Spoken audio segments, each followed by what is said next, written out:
আসসালামু আলাইকুম ওয়া রাহমাতুল্লাহ। সুপ্রিয় বন্ধুগণ, যে যেখান থেকে দেখছেন সকলকে জানাই আন্তরিক মোবারকবাদ।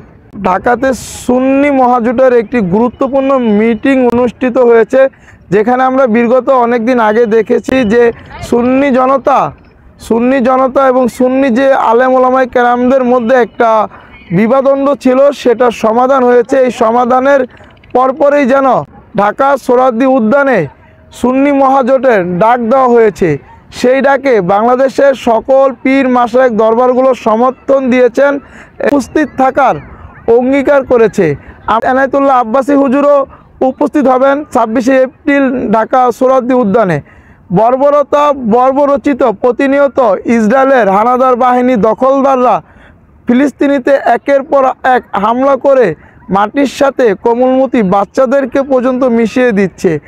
রাফা সীমান্ত, গাজা, বিভিন্ন অঞ্চলগুলোর মধ্যে বর্বরতা হামলা প্রতিনিয়তই চলছে।